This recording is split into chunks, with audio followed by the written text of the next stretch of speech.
നമസ്കാരം. ഭരണി നാളുകാരെ സംബന്ധിച്ച് 2026 എങ്ങനെയുണ്ടെന്ന് നോക്കിയാൽ ഗുണദോഷ സമ്മിശ്രമാണ്. പൊതുവെ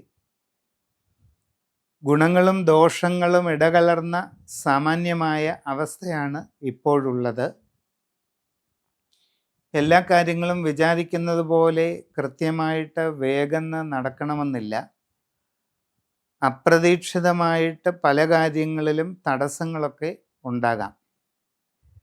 പുതിയ ജോലിക്ക് ശ്രമിക്കുന്നവർക്ക് ഒരല്പം കാലതാമസം ഉണ്ടാകാൻ സാധ്യതയുണ്ട്.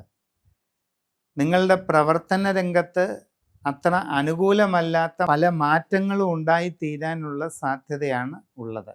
സാമ്പത്തിക നഷ്ടങ്ങൾ അനുഭവപ്പെടാം. യാത്രാക്ലേശം, അലച്ചിൽ ഇവയൊക്കെ വന്നു ചേരാനുള്ള സാധ്യത കാണുന്നുണ്ട്. വിദേശ രാജ്യങ്ങളിൽ ജോലിക്ക് പോകാൻ ശ്രമിക്കുന്നവർക്കും അതിന് ചില തടസ്സങ്ങളോ താമസങ്ങളോ ഒക്കെ ഉണ്ടാകാം. അങ്ങനെയുള്ള ശ്രമങ്ങളിൽ സാമ്പത്തിക നഷ്ടങ്ങളോ മറ്റ് അബദ്ധങ്ങളോ ഉണ്ടാകാതെ സൂക്ഷിക്കേണ്ടതാണ്. വിവാഹ ആലോചനകൾ നടക്കുന്നവർക്ക് ഒരല്പം കാലതാമസത്തിന് സാധ്യതയുണ്ട്. എങ്കിലും പരിശ്രമം തുടരുക. കച്ചവട രംഗത്ത് പ്രവർത്തിച്ചു കൊണ്ടിരിക്കുന്നവർക്ക് ഗുണദോഷ സമ്മിശ്രമായ സമയമാണ്. വളരെ നല്ലതുപോലെ പരിശ്രമിച്ച് മുമ്പോട്ട് പോകേണ്ടതാണ്.